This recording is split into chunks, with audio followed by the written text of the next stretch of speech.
हिंदी साहित्य के इतिहास के वस्तुनिष्ठ प्रश्नों की श्रृंखला में एक और भाग आपके सामने प्रस्तुत है।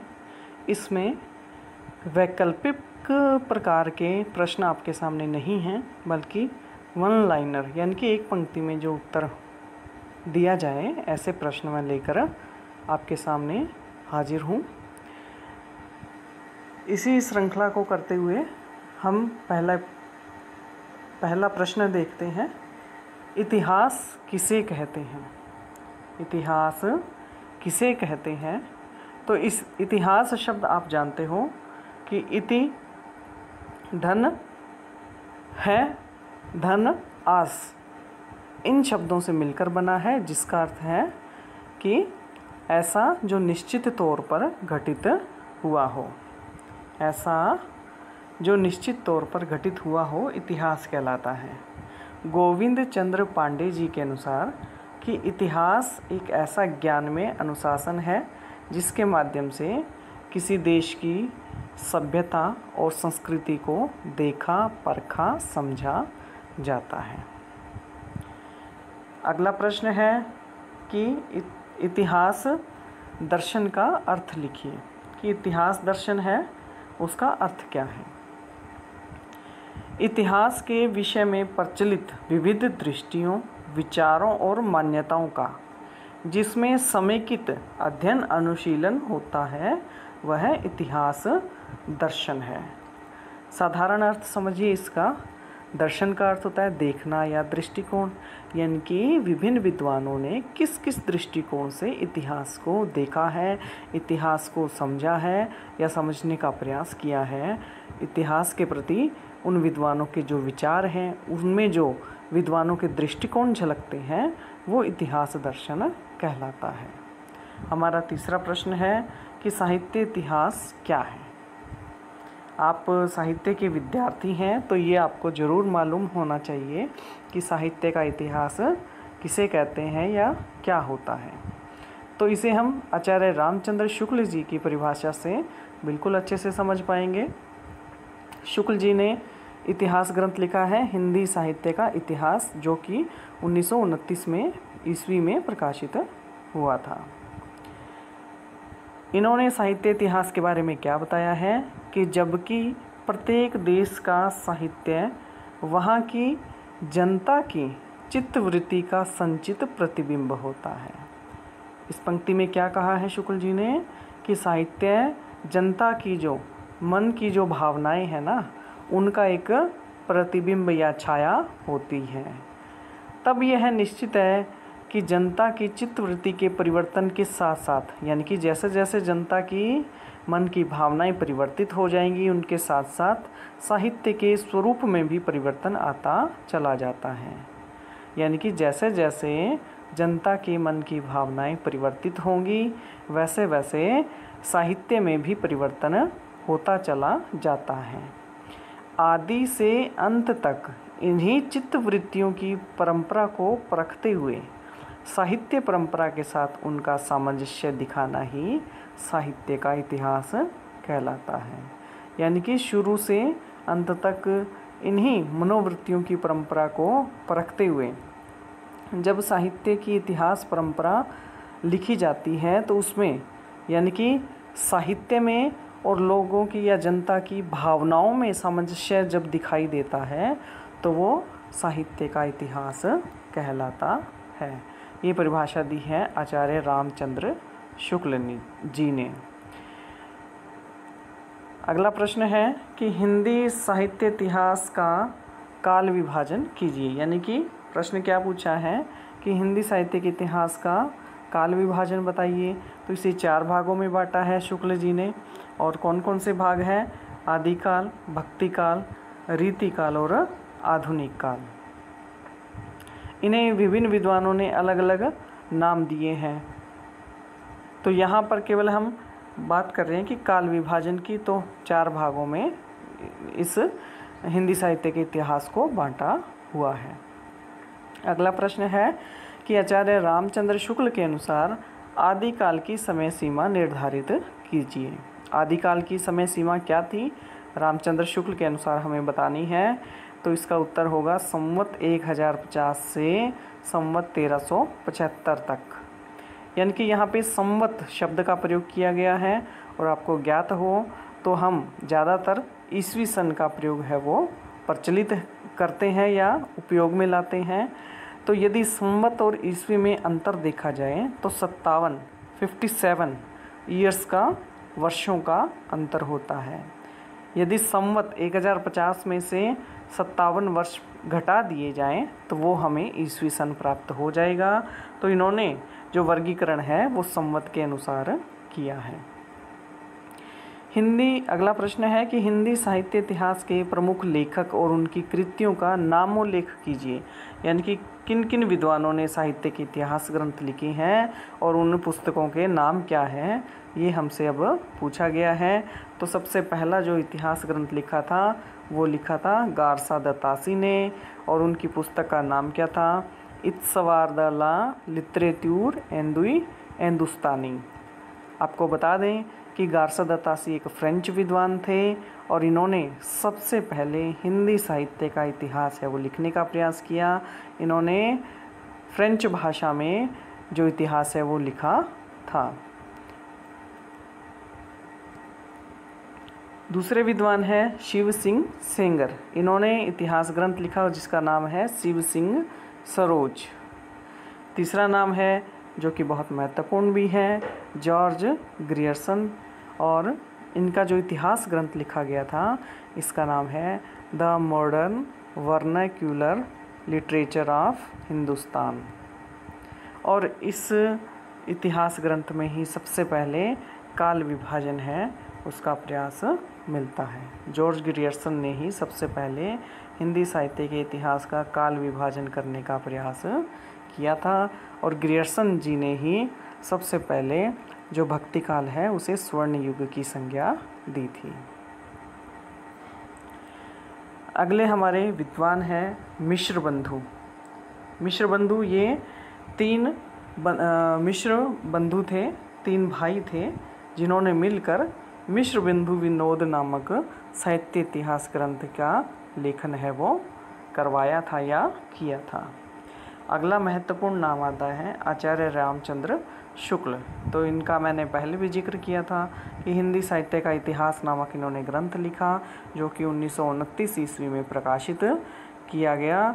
और यह जो ग्रंथ है यह नागरी प्रचारणी सभा काशी द्वारा एक ग्रंथ लिखवाया जा रहा था रामचंद्र शुक्ल से, हिंदी शब्द सागर। तो उसकी भूमिका लिखने के लिए दी थी शुक्ल जी को। यानी कि नागरी प्रचारणी सभा द्वारा हिंदी शब्द सागर नामक जो पुस्तक या ग्रंथ था उसकी भूमिका है वो लिखने के लिए शुक्ल जी को कहा गया। तो उन्होंने भूमिका जब लिखी तो वो इतनी बड़ी हो गई कि उसे एक स्वतंत्र पुस्तक के रूप में भी छापा गया।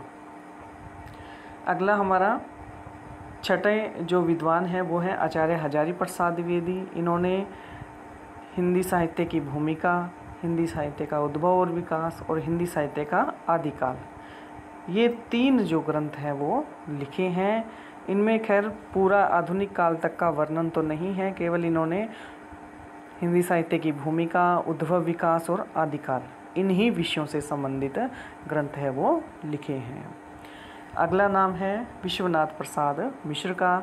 इनका जो साहित्य इतिहास ग्रंथ है वो है हिंदी साहित्य का अतीत, हिंदी साहित्य का अतीत। और अगले विद्वान हैं डॉक्टर गणपति चंद्र गुप्त। इन्होंने हिंदी साहित्य का वैज्ञानिक इतिहास लिखा था, यानी कि वैज्ञानिक पद्धति का इस्तेमाल करते हुए इन्होंने इतिहास ग्रंथ लिखा। और अगला नाम है डॉक्टर बच्चन सिंह। इन्होंने लिखा हिंदी साहित्य का दूसरा इतिहास। ये डॉक्टर बच्चन सिंह अलग हैं और हरिवंश राय बच्चन जी जो कि कवि थे वो अलग हैं। फिर है स लिख के डॉट लगाया हुआ है और फिर नगेंद्र लिखा है। तो इसका मतलब क्या है कि संपादक थे नगेंद्र, यानी कि नगेंद्र ने ये पूरा इतिहास ग्रंथ नहीं लिखा, हिंदी साहित्य का इतिहास, ये पूरा इतिहास ग्रंथ नगेंद्र जी ने नहीं लिखा बल्कि नगेंद्र जी ने इसका संपादन किया है।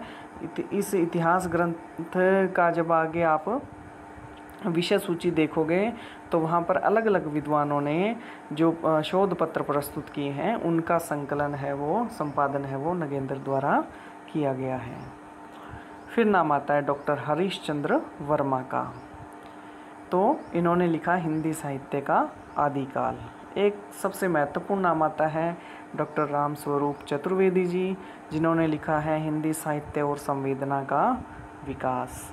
अन्य भी विभिन्न विद्वान हैं जिन्होंने महत्वपूर्ण इतिहास ग्रंथ लिखे हैं, जिनमें से कुछ का ही जिक्र हमने यहाँ पर किया है।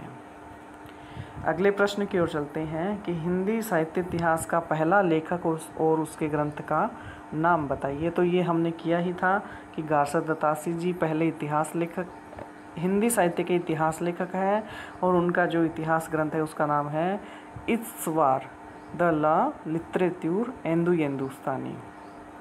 इस्तवार यानी कि हिस्ट्री, लिटरेच्यूर यानी कि लिटरेचर, एंदू यानी कि हिंदुओं की, हिंदुस्तानी यानी कि भाषा की बात की जा रही है कि हिंदी भाषा का जो इतिहास है वो गारसद दत्तासी ने लिखा है।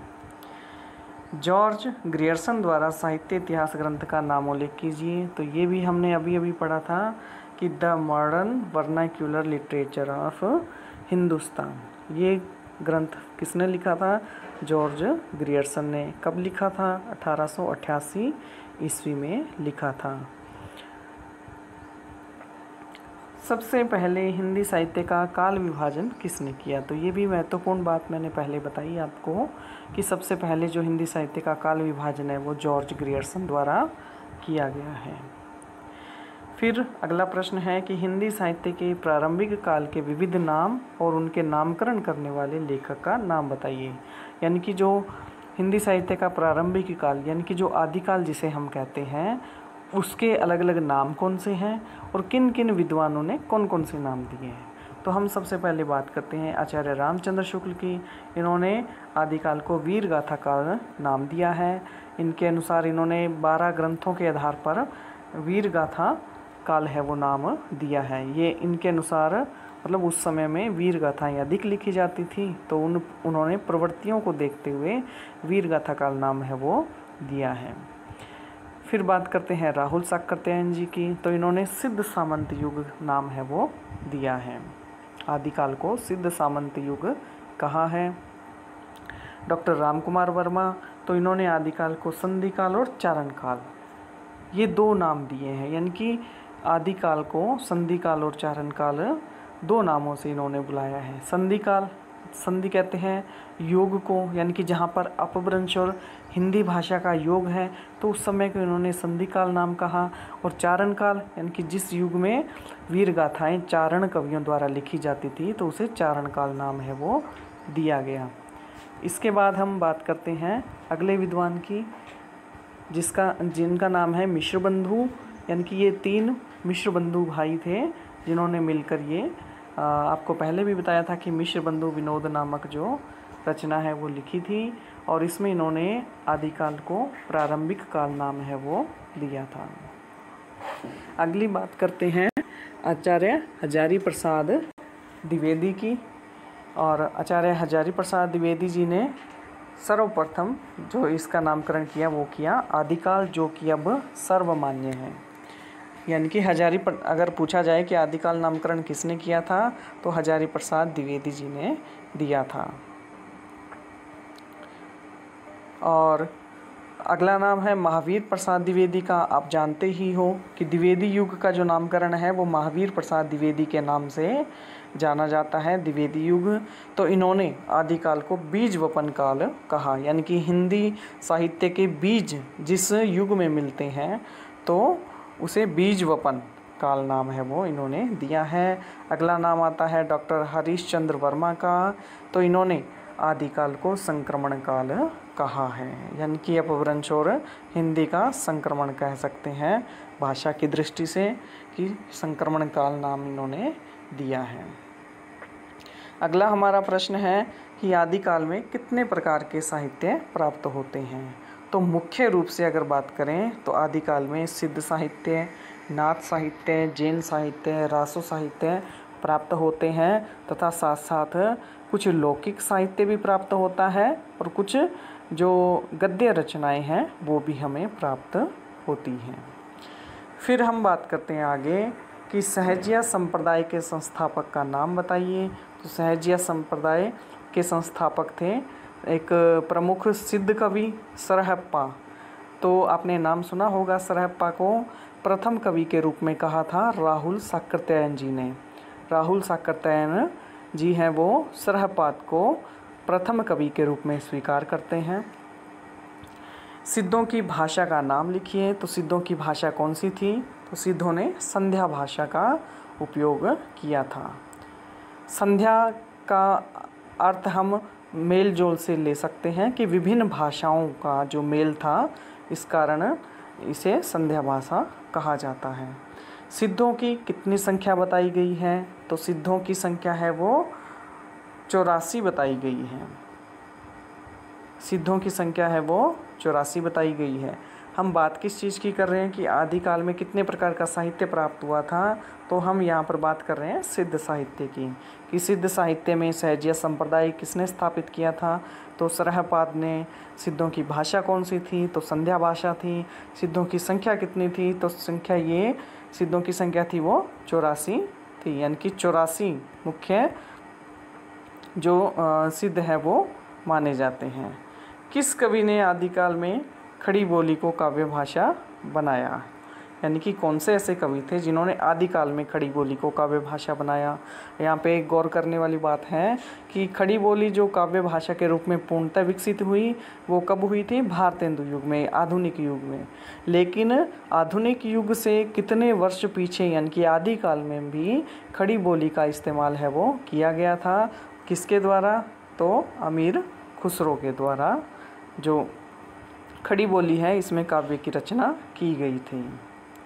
अब बात करते हैं अगले और अंतिम प्रश्न की कि दोहा कोश का रचनाकार कौन है? तो यहाँ पे हम बात करेंगे कि जो सिद्धों के श्रेष्ठ कवि माने जाते हैं या प्रथम कवि माने जाते हैं वो हैं सरहपाद। इन्होंने दोहा कोश नामक जो रचना है वो लिखी थी। इसी तरह के प्रश्नों के लिए आप जुड़े रहिए। जो भी प्रश्न इन वस्तुनिष्ठ जो श्रृंखला है इसमें करवाए जा रहे हैं, आपको बताए जा रहे हैं, ये प्रामाणिक पुस्तकों से हैं, टेक्स्ट बुक्स हैं जिनका उपयोग किया जाता है इन प्रश्नों के निर्माण में, और ये आपको विभिन्न प्रतियोगी परीक्षाओं में उपयोगी सिद्ध होंगे। और इसी तरह से आप जुड़े रहिए और जो अगली श्रृंखला आएगी उसे भी आप अपने प्रतियोगिताओं में उपयोगी बनाने के लिए देखते रहिएगा। धन्यवाद।